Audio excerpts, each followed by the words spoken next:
여러분 안녕하세요. 방금 소개받은 문영남입니다.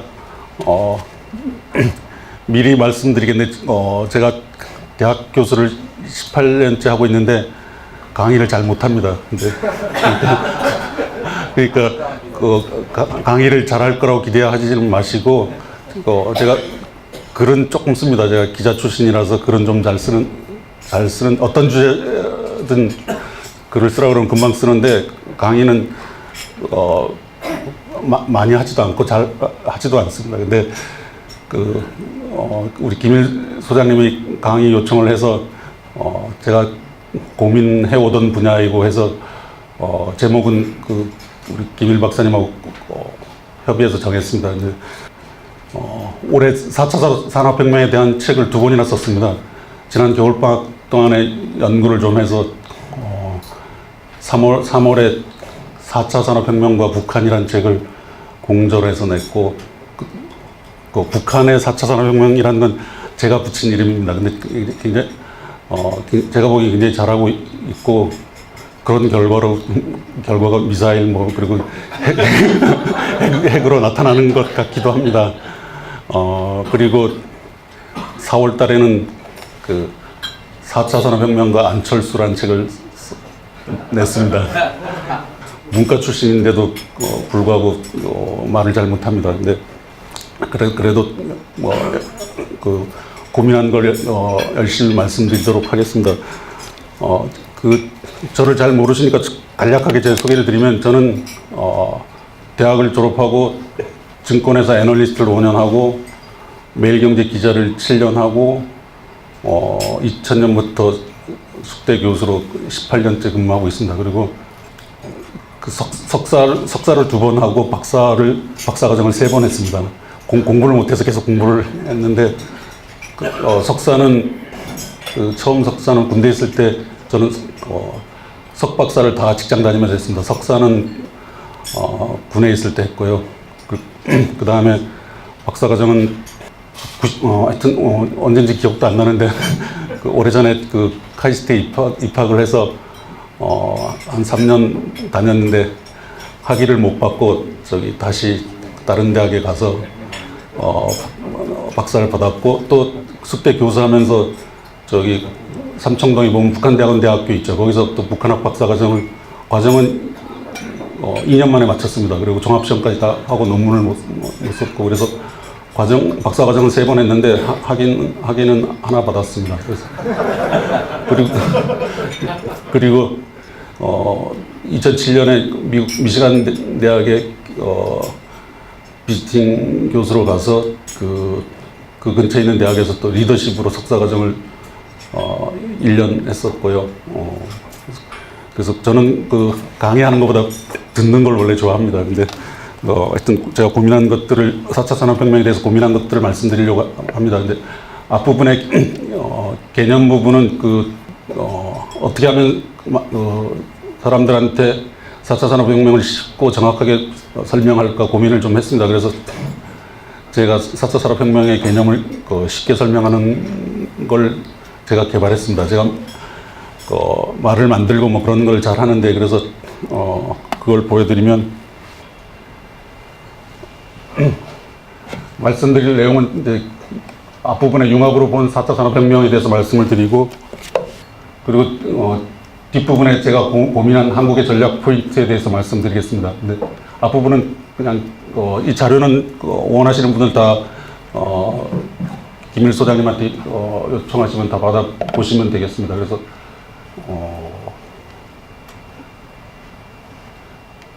이거는 그냥 나중에 자료를 보시면 되고 그냥 넘기겠습니다. 4차 산업혁명의 대표적인 기술들은 인공지능, 빅데이터, 사물 인터넷 이런 것들이 있죠. 근데 이건 그냥 보시고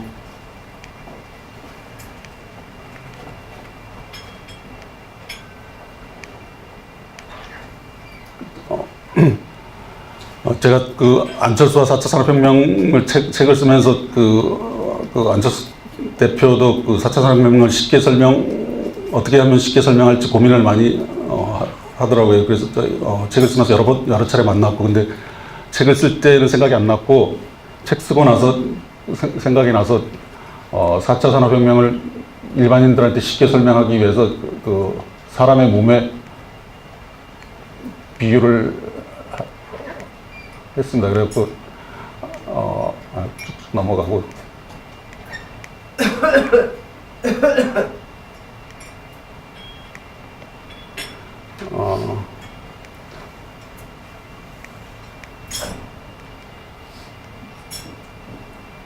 그 4차 산업혁명의 중요한 그 요소를 여기 5가지로 했는데 좀 3가지는 같습니다. 밑에 2가지는 좀 다를 수도 있다고 생각하는데 그 중요한 요소를 먼저 2가지는 양쪽 팔로 했고 2가지 또 2가지는 2다리, 그 다음에 몸통, 머리, 이렇게. 이건 제가 독창적으로 만든 겁니다. 우선 4차 산업혁명을 한 가지만 한마디로 얘기하면 아시다시피 융합혁명이라고 할 수 있다고 생각합니다. 제일 중요한 게 융합혁명이고요. 그리고 저는 또 더 중요할 수도 있는 게 비즈니스라고 생각합니다. 보통은 융합만 얘기를 하는데 저는 융합으로 끝나서는 안 되고 반드시 비즈니스로 연결돼야지만 된다고 생각해서 2팔로 제가 비유를 했고요. 그다음에 또 저는 하부 구조라고 했는데 두 가지 특징, 여기도 있는 것처럼 4차 산업혁명의 2가지 특징을 들면 초지능성, 보통 인공지능을 얘기하죠. 그리고 또 초연결성, 네트워크, 그리고 5G를 의미한다고 볼 수 있습니다. 그리고 몸통은 ICBM이나 3D 프린터 들어온 어떤 여러 가지들 다 몸통에 비유할 수 있다고 생각하고, 마지막에 머리는 방향성이라고 생각합니다. 그래서 방향성이 굉장히 중요한데 다른 나라들은 방향성이 있게 진행들을 하고 있습니다. 근데 제가 보기에 우리나라는 지난 정부에서 그랬고 새로운 정부는 아직 제대로 가동을 안 했지만 아직까지는 방향성이 없다고 생각합니다. 그래서 정부 정책이 문제가 있는 것들을 제가 생각하는 걸 지적해서 말씀드리고 싶습니다. 그리고 참고로 제가 말씀 안 드린 게 있는데 저는 2000년에 학교 가서 계속 학교 내에서 연구소를 운영하다가 2009년에 그 실험실 창업 지원 사업이라고 해서 실험실을 회사로 바꾸는 사업에 선정이 돼서 정부에서 좀 지원을 받아서 학교 내에 회사를 만들었습니다. 그 회사 이름이 웹발전연구소고 그리고 그래서 운영을 하고 있습니다. 그래서 잘 되다가 요즘 조금 어려운 상황입니다. 그래서 오래전에도 그랬고 기업하시는 분들을 보면 저는 굉장히 존경합니다. 기업을 운영하는 게 얼마나 어려운지를 절실하게 느끼고 있습니다. 그래서 최근에는 회사가 어려워져서 계속 여기저기 빚내러 다니고 그러고 있습니다. 그래서 안철수 대표가 강연할 때도 그렇고 개인적으로 얘기할 때도 보니까 안내 분양할 때도 한 4년 동안을 빚내러 다녔다고 하는데 저도 거의 지금 그러고 있고 이게 곧 마무리되기를 바라고 있습니다.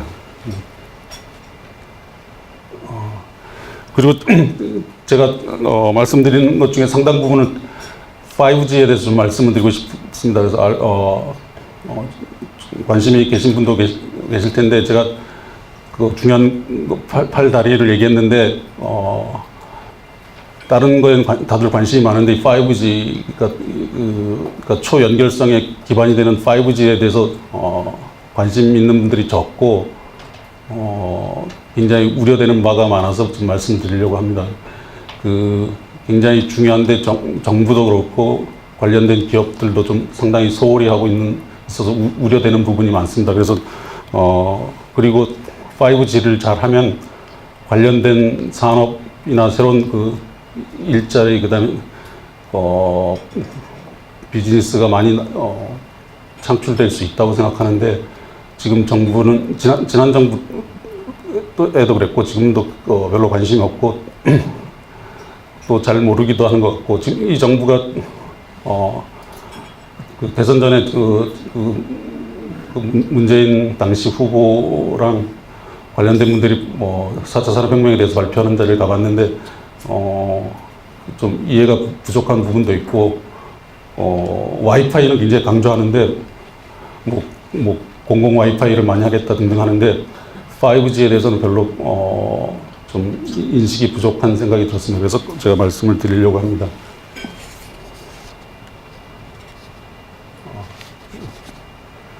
이거는 그냥 그냥 보고 가셨으면 좋겠고, 이번 퀴즈가 있는데 맞추시는 분 선물은 없는데, 이건 그냥 제 생각입니다. 그전 제가 어떤 때는 상품을 갖고 다니기도 하는데 오늘은 없습니다. 그냥 제 생각인데 다 굉장히 유사한 개념이 겹치는 부분이 많은데 뭐가 맞을까요? 그 맞추시면 제가 나중에 저희 숙대로 오시면 그 점심을 대접하겠습니다.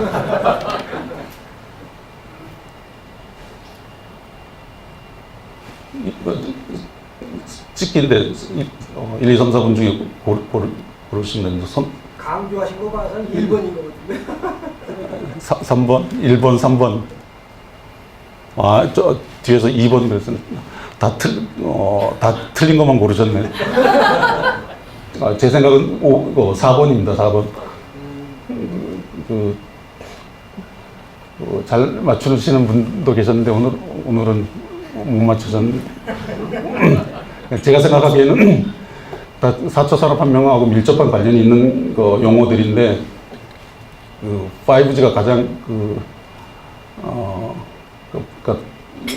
넓어지는 개념인데 가장 좁은 개념이고, 4차 산업혁명이 굉장히 기본이 되는 인프라라고 생각되고, 그리고 플랫폼 경제도 굉장히 중요한 얘기고, 플랫폼 비즈니스, 플랫폼 산업이라고 합니다.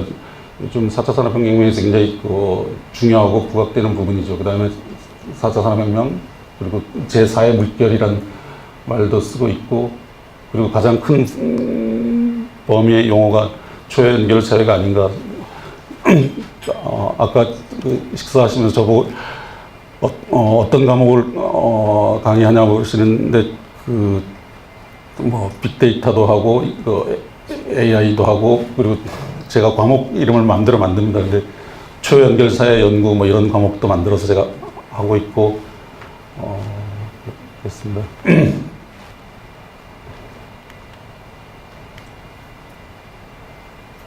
그리고 5G는 저는 굉장히 중요하다고 생각합니다. 그리고 5G가 4G보다 몇 배나 빠를까요? 더 빠릅니다. 의견이 여러 가지 있는데, 적게 봐서는 한 20, 30배라고, 적게 보면 20, 30배라고 얘기하기도 하고, 기준에 따라서는 1000배라고도 얘기를 합니다. 그래서, 이건 넘어가고.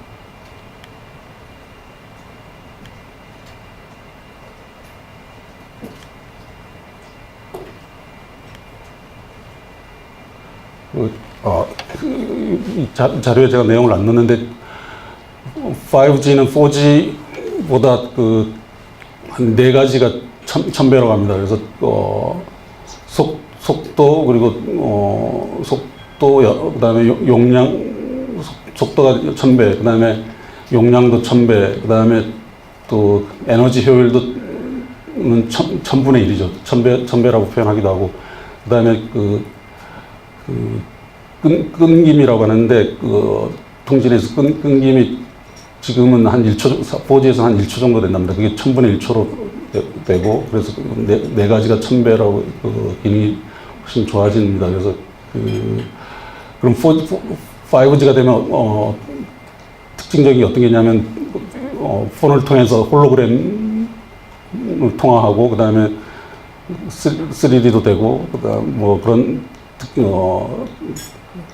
가상현실, 증강현실, 이런 것들이 다 폰으로 될 수 있는 겁니다. 그래서 2018년 내년 평창올림픽에서 시범 서비스를 합니다. 평창 지역에서만 하고, 그 다음에 원래 계획은 2020년에 세계 최초로 상용화를 하겠다고 했습니다. 근데 그게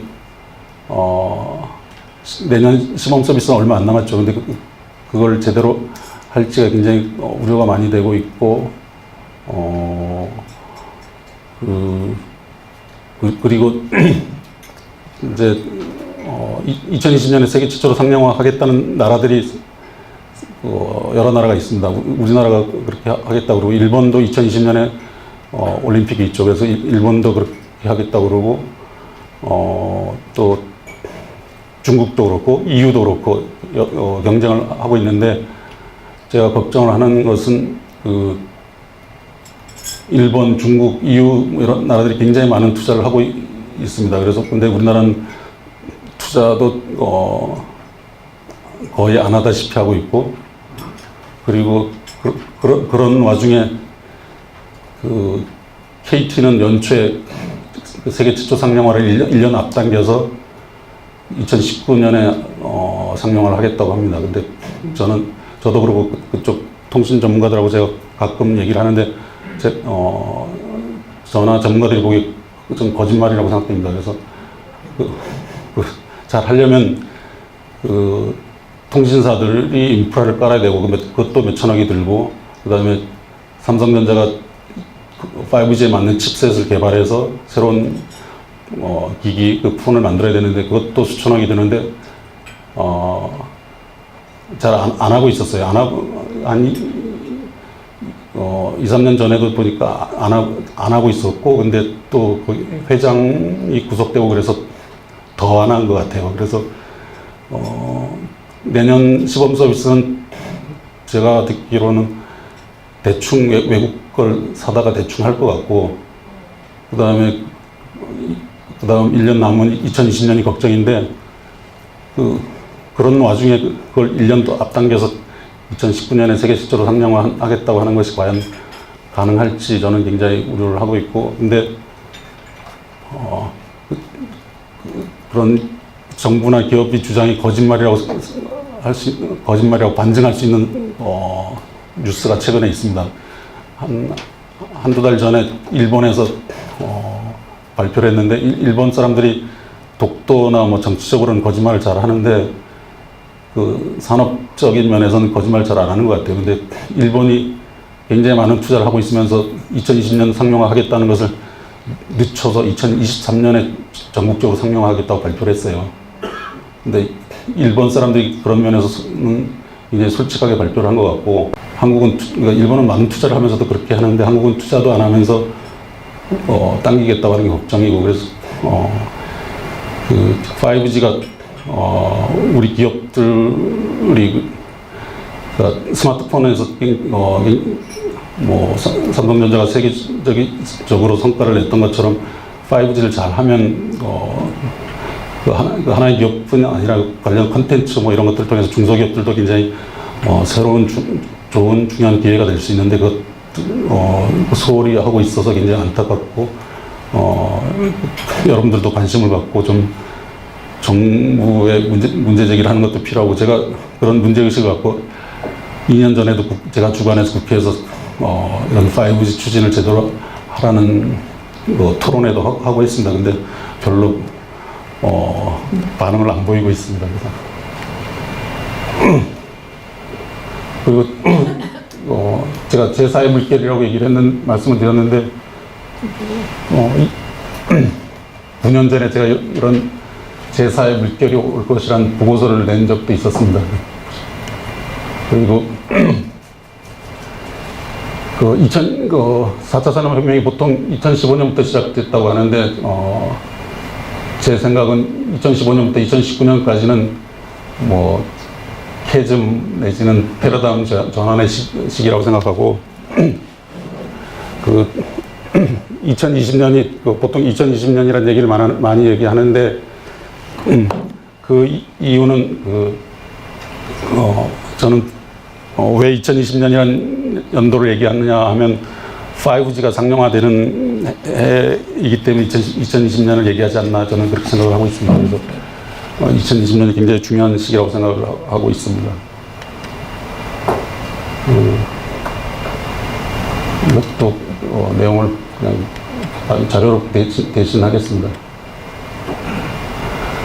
그리고 초연결 사회에 있어서는 준비하기 위해서는 법적인 제도적인 측면도 중요하고, 그리고 4차 산업혁명을 보통 사람들이 그 기술적인 측면만 많이 얘기하는데, 저는 1단계는 기술, 그 다음에 2단계는 이런 문화, 사회 문화의 변화, 그 다음에 그래서 4차 산업혁명은 다시 단순히 기술만이 아니라 법, 제도, 사회 문화 전반적인 변화와 가 수반돼야 되고, 그런 걸 대비를 해야 된다고 생각을 하고 있습니다. 이것도 넘어가고. 그리고 5G가 중요한 이유는 여기 가운데 현재 영역이라고 했는데, 현재는 스마트폰 기반 플랫폼으로 이용되고 있는데, 뭐 차량, 영상, 게임, 교육, 스포츠 응용될 분야가 상당히 많습니다. 그래서 저는 기업하시는 분들은 5G 관련해서 이제 통신사나 이제 인프라를 만들고 이제 기기가 만들어지면 이런 만들어진 인프라를 어떻게 활용할 것인가를 고민을 많이 하고, 여기는 중소기업들도 많이 참여할 수 있을 거라고 생각합니다. 근데 5G 인프라를 만들어 놓고도 그게 중요한 콘텐츠가 없으면 활용되지 않고 별 의미가 없거나 적어질 수도 있다고 생각합니다. 그리고 뭐 5G 특징이 뭐 홀로그램 뭐 이런 걸 얘기를 하는데, 그것도 지금도 영상 통화 기능이 있지만 사람들이 잘 사용하지 않지 않습니까? 그래서 5G도 아무리 인프라를 잘 만들어놔도 활용하지 않으면 의미가 없어질 수도 있다고 생각합니다. 근데 이 5G를 어떻게 활용할 것인가를 좀 고민하고, 여기서 먹거리를 좀 찾을 수 있지 않을까 생각하고, 실제로 5G를 잘 하면 일자리나 뭐 이런 새로운 산업들이 많이 창출될 수 있을 거라는 연구 결과도 있습니다.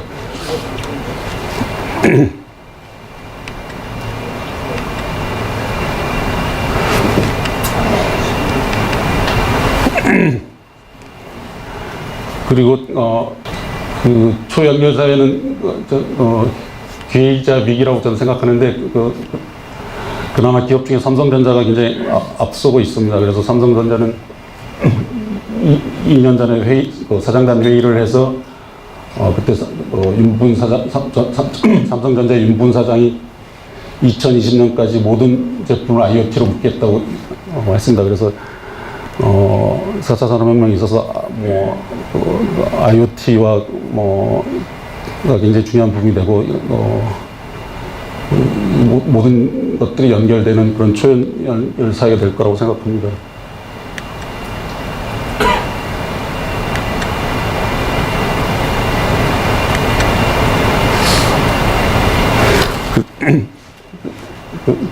제가 하고 싶은 얘기를 여기까지 적었습니다. 한국의 전략 포인트를 생각하면서 몇 가지 4차 산업혁명에 진입하기 위해서 한국에 걸림돌이 되고 있는 몇 가지 사례를 제가 찾아봤습니다. 먼저 우리나라 아직도 어떤 병원에 다른 병원을 가면 CD에다 자료를 복사해 갖고 가야 되죠. 그게 기술적으로 아무런 문제가 없는데 보니까 법적 규제 때문에 못 하고 있다. 아직도 못 하고 있는 걸로 생각했는데, 그 자료를 찾아보니까 이제 막 하겠다고 합니다. 그래서 이런 것들이 다른 나라들에 비해 굉장히 늦었고, 이런 것 의료 기록도 전송이 안 되는 그런 나라가 4차 산업혁명을 제대로 할 수 있을까 하는 그런 의심을 갖고 있습니다. 그래서 근데 이제 하겠다고 법을 개정했고, 이제 시행령을 개정했고, 이제 하겠다고 하고, 또 부산 지역은 하겠도 한다고 하고 그러는데 또 저것도 하려면 지역 구분 없이 해야 될 텐데 우선 뭐 저렇게 그 지역별로 하는 것도 상당히 문제가 있다고 생각합니다. 그래서 이런 거는 뭐 법의 문제도 있고 이해관계자들의 그런 뭐 집단 이기주의도 있고 여러 가지 뭐 문제가 있겠지만 이런 것들을 해소해야 되지 않나 하는 생각을 하고 있고요. 그다음에 제가 오래전에 한국의 IT 교육에 대해서 북한보다 못한 한국의 IT 교육 이런 제목으로 어떤 신문에 칼럼을 쓴 적이 있는데 북한은 유치원 때부터 IT 영재를 발굴해서 교육을 시킵니다. 그래서 그리고 IT 그렇게 발굴된 자원들은 북한은 군대를 10년을 가는데 군대도 안 가고 계속 해서 뭐 해커가 되는지 하여튼 뭐 여러 가지 IT 전문가가 되는데 한국은 계속 학생들이 IT를 안 하려고 하고 3D 로 구분되고 그런 현상이 있죠. 그래서 그리고 한국에서는 그 영재 교육을 하는데 과학고가 있고 과학고하고 외국어 제가 보기엔 두 가지 위주로 하고 그 IT 쪽은 뭐 거의 안 하거나 조금 하는 듯 합니다. 그래서 그런 IT 교육에 문제가 있다고 생각이 되고 또 그래서 제가 북한 4차 산업혁명과 북한이라는 책도 썼는데 북한은 온나라 CNC라 그래서 나름대로 방식으로 잘 하고 있습니다. 그래서 무인 공장도 운영하고 있고 무인 전선 공장, 무인 버섯 공장 이런 것들 하고 있어요. 제가 책을 쓰면서 최근에 북한의 자료들을 다 입수해서 책을 썼는데 그래서 중앙일보 기사를 크게 썼습니다. 그랬더니 국내 지방의 어떤 전선 공장에서 전화가 왔습니다. 북한의 자료 좀 구할 수 있냐고 뭐 그런 전화가 오기도 했습니다. 그래서 북한이 상당히 잘하고 있는 분야가 있는데 무조건 무시만 하는 것 같고 그 다음에 그 원격 진료 지금 우리나라 안 하고 있죠. 근데 북한이 북한은 하고 있을까요? 북한은 한 2010년경부터 하고 있습니다. 근데 북한가 그런 면에서 북한보다 못하죠. 북한도 하고 있고 다른 나라들도 뭐 하고 있는 나라들이 여러 나라 있는 것 같은데 우리나라는 그 의사들 제가 보기에는 의사들의 그런 집단 이기주의 때문에 안 하는 것 같은데 그것도 문제라고 생각이 되고 그런 것들을 하나씩 이런 것들을 걷어내야지만 4차 산업혁명이 제대로 될 수 있을 거라고 저는 생각을 합니다. 그리고 그래서 그리고 아시다시피 그 우리나라 스마트폰 도입이 얼마나 늦어졌는지 혹시 아시나요? 그러니까 아이폰이 미국보다 얼마나 늦게 시작됐죠? 1년 반입니다. 그러니까 아이폰이 못 들어오게 막았죠. 그러니까 뭐 여러 가지 규제 때문에 못 들어오다가 1년 반 후에 들어왔습니다. 근데 한국 사람들이 아주 뛰어나기 때문에 1년 반 늦게 시작해서도 잘 따라잡았죠. 근데 그래서 그나마 다행이라고 생각합니다. 근데 인터넷 전문행은 올해 출범했죠. K뱅크가 먼저 시작했고 카카오뱅크가 지금 돌풍을 일으키고 있는데 인터넷 전문은행은 그 외국의 빠른 나라에 비해서 몇 년 늦었을까요?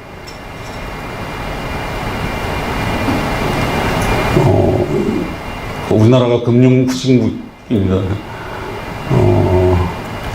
앞에 계신 선생님 대략 찍어보세요. 찍는 것도 실력입니다. 예? 15년. 어떻게 하셨어요? 예? 찰스 서빅 예. 아주 정확히 맞추셨습니다. 제가 나중에 꼭 연락 주고 오세요. 제가 점심 한번 사겠습니다.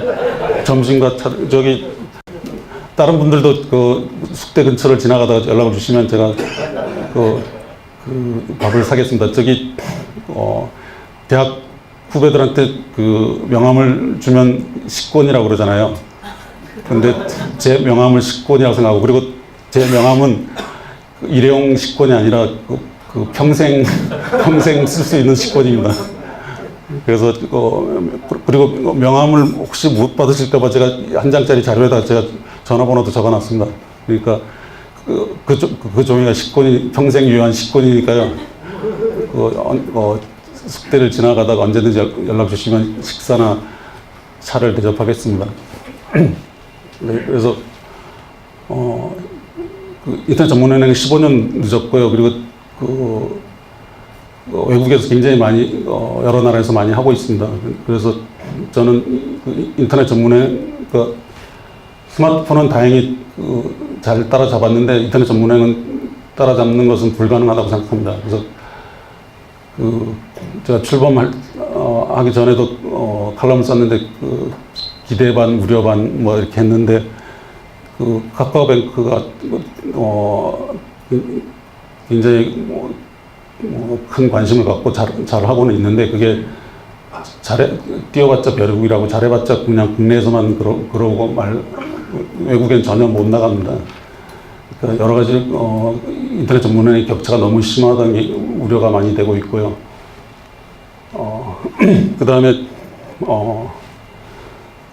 제 의견은 그 주민등록번호도 빨리 폐기했으면 좋겠다고 생각합니다. 주민등록번호는 왜 만들었는지 아시죠? 혹시 아시는 분? 1986년에 만들어졌는데 박정희 정부 때 그때 김신조가 청와대를 습격하려고 했었죠. 그래서 그 당시 간첩 잡겠다고 만든 겁니다. 근데 그래갖고 그 주민등록번호가 있는 나라가 저는 우리나라 뿐인가 생각했는데, 그래서 또 찾아보니까 한 11개 나라 정도 있고, 근데 그것도 우리나라하고 좀 많이 다릅니다. 그래서 주민등록번호도 빨리 없애야 된다고 저는 생각하고 있고, 없애는 방법도 충분히 있을 수 있는데, 그 주민등록번호에 대해서 오래전부터 한 20년 전부터 논의가 됐었습니다. 그래서 논의되다가 중단됐다가 또 나중에는 2017년까지 다 주민등록증, 그다음에 면허증 뭐 여러 가지가 다 들어간 새로운 신분증 2017년까지 보급하겠다고 했다가 또 국회에서 법안이 그냥 폐기되고 다 없던 얘기가 됐습니다. 그래서 그 얘기를 제가 말씀드린 이유가 뒤에도 나올 텐데, 그런 면에서 보면 우리나라가 굉장히 후진국입니다. 4차 산업혁명 준비 지수가 25위로 나왔는데, 그런 면에서는 전자주민카드를 하고 있는 나라가 한 40여 개국이 됩니다. 근데 우리나라는 아직 할 생각을 안 하고 있고, 그런 면에서 보면 굉장히 또 많이 뒤처지는 게 걱정이 됩니다.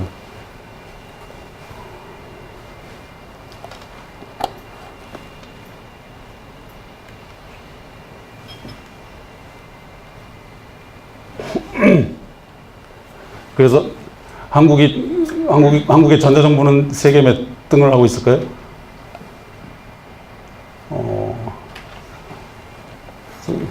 예, 가장 최근 3등이고, 유엔에서 2년에 한 번씩 평가를 하고 있는데, 작년까지는 3번, 그러니까 6년 동안 세계 1위를 했죠. 그리고,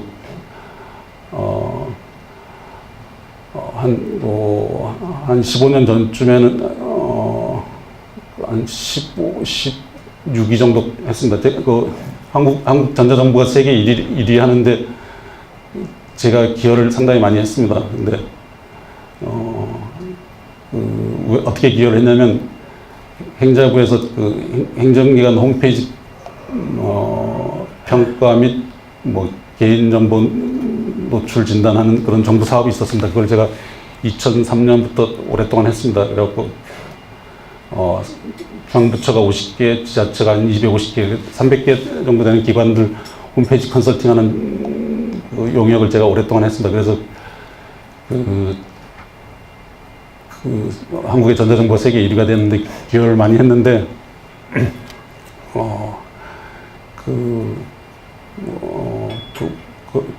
훈장은 주로 행정학 교수들이 다 받고 저는 못 받았습니다.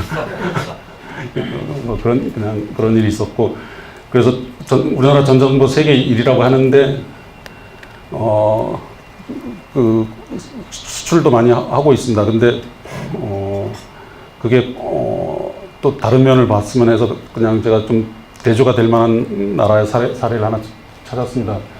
근데 우리나라의 전자정보가 과연 계속 그렇게 가는 것이 맞는지 좀 고민해야 될 사례를 한 가지 말씀드리면, 에스토니아라는 나라는 여기 있는 것처럼 우리나라가 뭐 이렇게 할 수는 없을 거라고 생각합니다. 그래도 참고는 할 필요가 있는데, 국적에 관계없이 온라인으로 전자신분증을 발급하고 그게 많은 혜택이 있습니다. 그래서 그걸 통해서 국가가 발전하는데 굉장히 많은 플러스가 되고 있습니다. 그리고 그걸 단순히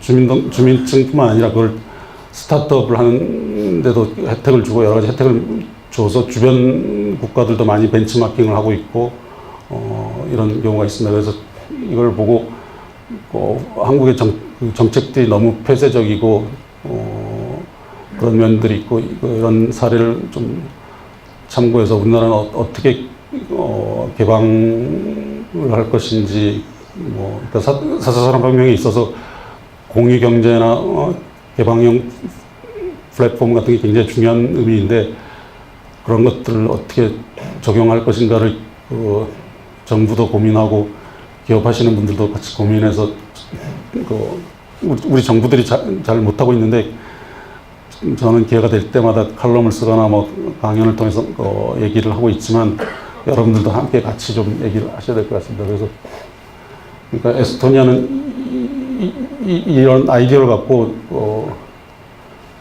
국민도 많이 늘어나고 거기 기업도 많이 늘어나고 또 인재들도 몰려 들어오고 굉장히 획기적인 아이디어고 그게 국가 발전에도 굉장히 기여를 많이 하고 있는 것 같습니다. 보세요.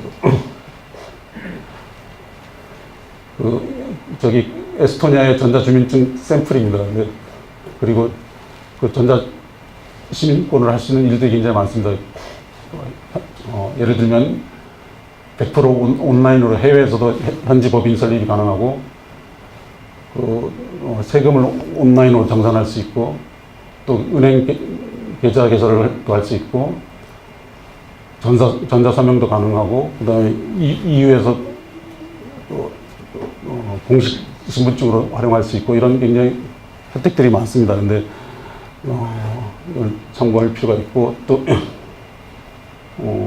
저기 지도에 에스토니아가 있고 주변에 라트비아, 리투아니아 이런 우크라이나, 여기 보세요. 저기 이런 나라들이, 라트비아는 GDP로 세계 56위, 리투아니아는 세계 53위, 우크라이나는 134위입니다.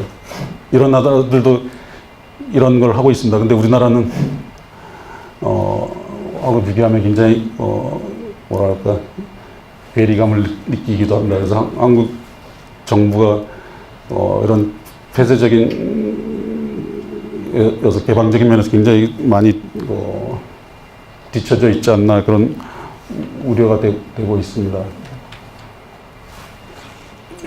그리고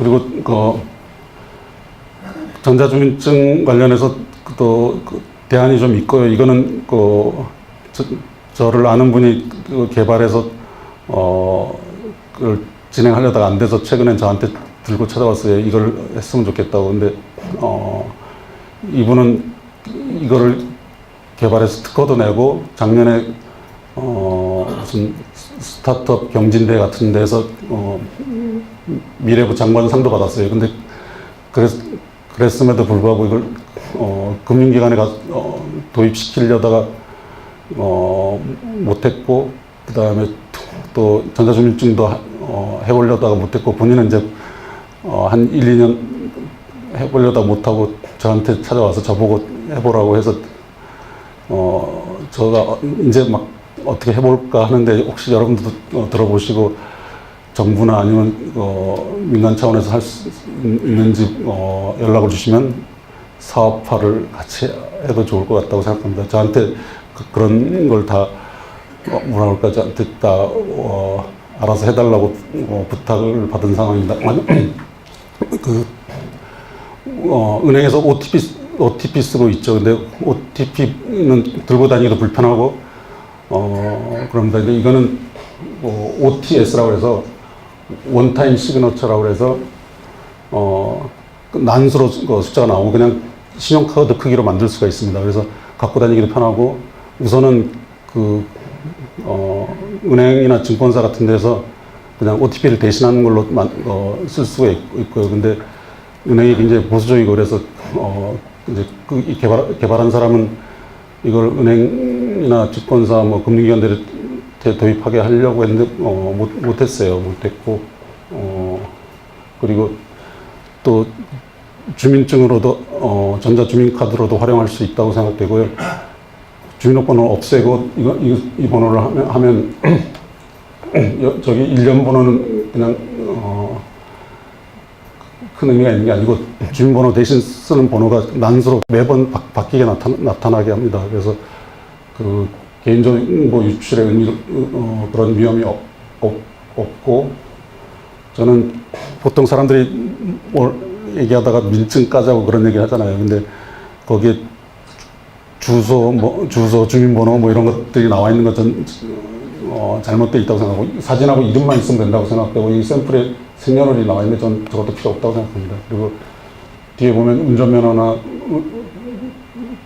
건강보험 이런 것들이 다 여러 가지가 번호가 있게 하고, 근데 과거에 이걸 추진하려고 그러면 시민단체들이 다, 그러니까 전자주민증 하겠다고 하면 시민단체들이 다 반대해서 못했는데, 그거는 이 카드에다 다 모든 걸 정보를 넣으려고 했었기 때문에 그렇고, 그렇게 카드를 여기다 정보를 넣을 필요도 없습니다. 정보는 딴 데다 넣어두면 되고, 예를 들면 이런 겁니다. 행자부 같은 데서 서버를 운영하면서 정보는 거기다 넣어놓고, 필요할 때마다 이걸 누르면 번호가 나와서 개인을 인식할 수 있도록 하는 시스템을 개발했습니다. 그래서 이거를 여기 증권사 사업 많이 하시는 우리 CEO분들 아시는 분이 오셨는데, 이런 걸 증권사에도 도입하게 한다던가 또 은행에 도입하게 하는 방법이 있을 거라고 생각되고, 그러니까 이런 좋은 아이디어가 있어서 미래부 장관상을 줘놓고도 실제 사업화하는 데는 상당히 어려움이 많습니다. 그리고 제가 직접 경험한 경우도 제가 정부기관 홈페이지 평가를 많이 해서 웹 접근성으로 사업을 했는데, 제가 새로 정부 공공기관에서 하던 걸 제가 처음으로 사업화해서 시장을 만들었습니다. 시장을 만들었는데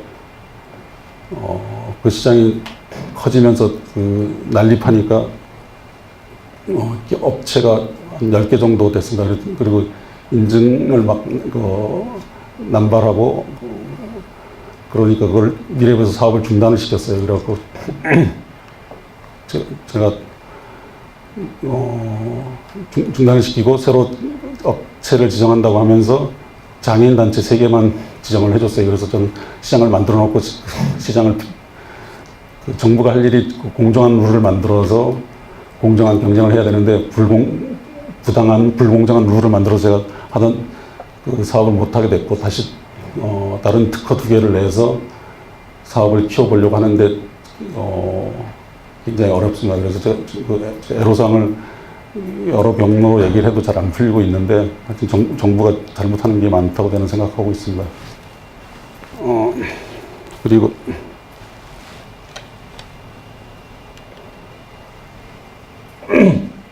또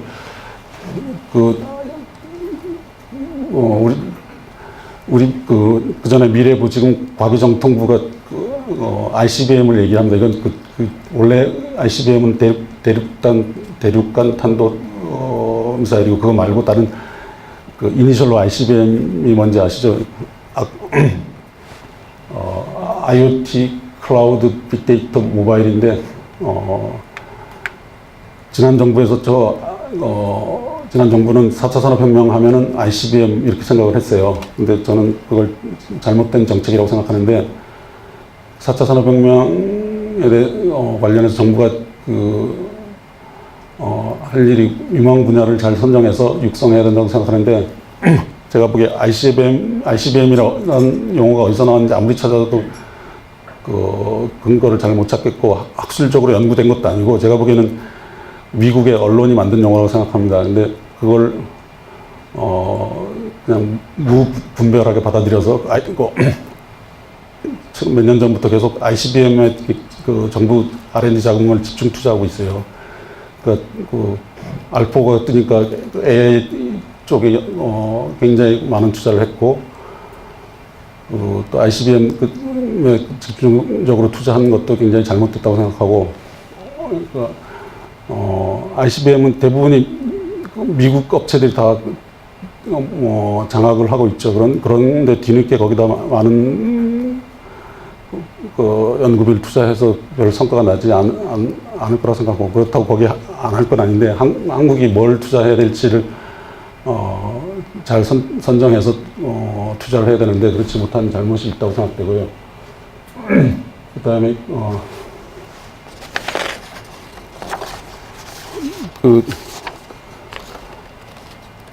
제가 드린 자료에 보면 TGIF 그다음에 XBET이죠. 이게 혹시 무슨 이니셜인지 아시는지요?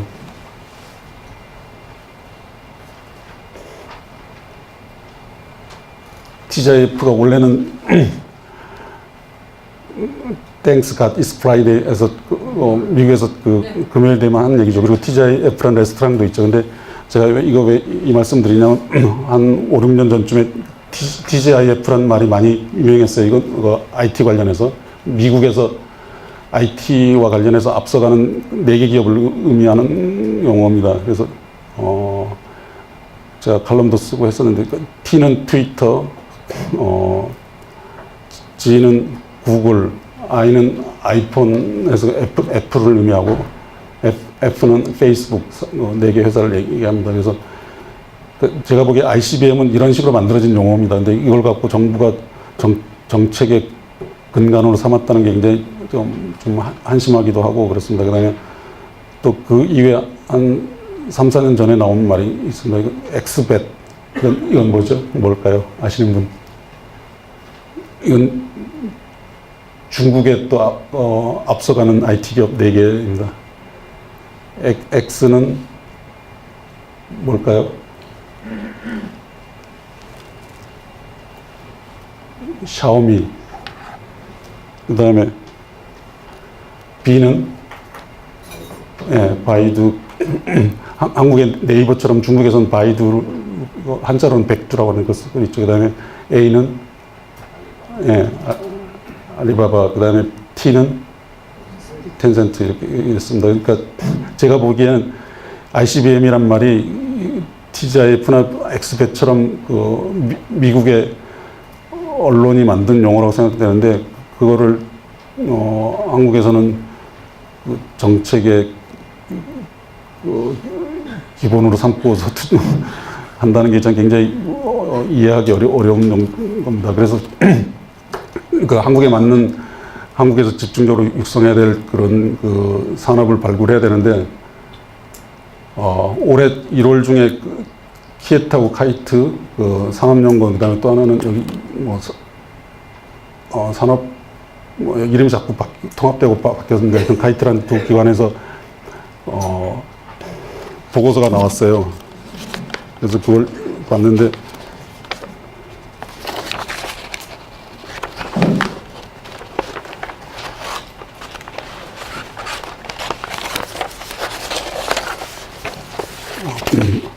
보고서 제목이 미래 유망 신산업 인력 수요 전망에서 4차 산업 시대 유망한 산업이라고 했는데 그 산업 이름을 제가 적어놨습니다. 근데 어떠신지 저는 뭐 한 반쯤은 뭐 공감하고 반쯤은 좀 아닌 것 같기도 한데 그다지 이것도 잘 만든 것 같지 않습니다. 여기 보시면 크게 두 가지로 분류해서 주력 사업 유망 분야라고 해서 7가지, 미래형 자동차, 친환경 선박, 첨단 신소재, OLED, 시스템 반도체, IoT 가전, 로봇 이렇게 7개를 골랐고요. 또 유망 신산업으로 해서 에너지 신산업, 고급 소비재, 바이오 헬스, 항공드론, AR, 증강현실, VR, 가상현실 이렇게 골랐습니다. 그래서 12개를 골랐는데 이거 어떻게 이거는 공감하시나요? 제가 보기에 이것도 그다지 국내 산업 연구의 최고의 기관이란 두 군데서 뭐 만들었는데 그다지 잘 찾은 것 같지 않습니다. 근데 너무 하드웨어지. 예. 그러니까 그래서 이거 올해 1월에 이렇게 해서 이제 이쪽도 뭐 상당히 정책에 반영이 됐을 거라고 생각되는데 방금 우리 김일 수장님 말씀하신 것처럼 하드웨어 위주고 소프트웨어이 별로 없고 하여튼 아닌 것 같다는 생각 들고 여러분들이 좀 좋은 걸 발굴해서 건의를 하는 건 어떨까 하는 생각도 들고요. 그래서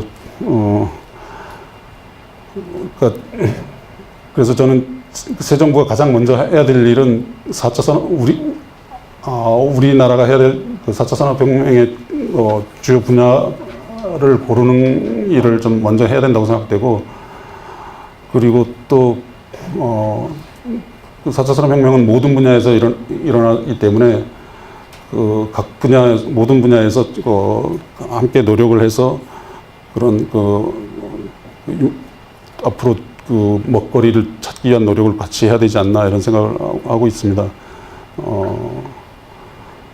그리고 그래서 그 4차 산업혁명을 제대로 추진하기 위해서는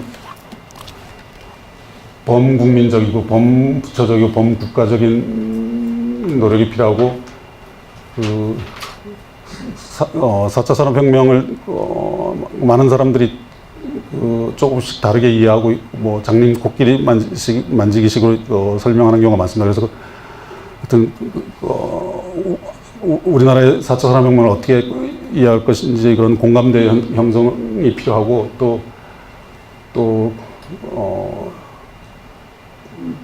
좀 범국민적으로 좀 함께 노력을 해야 될 거라고 생각되고, 또 4차 산업혁명 준비도가 5가지 분야를 합해서 25입니다. 이런 것들도 개선을 해 나가야 될 거고, 그 5가지 중에 특히 노동시장 유연성은 81입니다.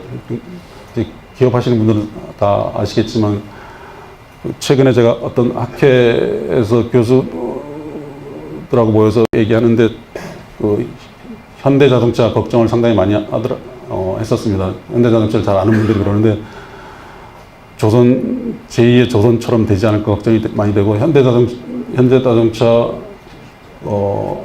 그 신입사원 초봉이 7천만 원이랍니다.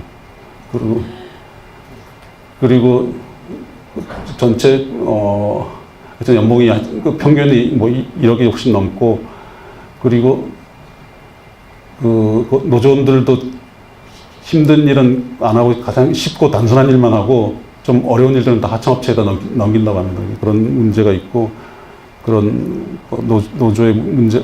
그래서 제가 잘 아는 교수가 자동차를 많이 연구하긴 했는데, 자동차 공장 견학할 때 사장이나 회장한테 얘기해도 노조에서 노하면 공장 견학을 할 수 없답니다. 그래서 사장도 잘 알지만 사장한테 얘기 안 하고 노조위원장한테 얘기한답니다. 그럼 노조위원장한테 얘기하면 아무 거리낌 없이 바로 그냥 다 패스해서 바로 할 수 있답니다. 그러니까 그런 것도 상당히 문제라고 생각이 되고, 우리 기업이나 정부가 풀어야 할 중요한 숙제라고 생각하고 있습니다. 그리고 그 유니콘 기업이라고 해서 기업 가치가 10억 달러 이상 되는 스타트업을 유니콘 기업이라고 하는데 해마다 발표를 합니다. 근데 올해 발표인가 보면 186개 중에 한국은 3개 들어있고, 그래서 저는 한국에도 유니콘 기업이 많이 나와야 된다고 생각하고, 1위가 하여튼 우버하고 에어비앤비가 하나는 1위고 하나 2위입니다. 그런데 그런 기업들이 나와야 되는데 한국에는 왜 그런 기업들이 안 나올까? 그래서 저는 그런 기업을 나오게 하기는 쉽지 않을 것 같고, 제 개인적인 소견은 그 기업들이 뭉쳐서 여기 지금 협동조합도 잘 하고 계시는데, 이런 협동조합에서 그런 유니콘 기업을 만드시거나 아니면 업종별로 해서 그 산업별로 그런 유니콘 산업을 만들 수도 있지 않을까 하는 생각도 해봅니다.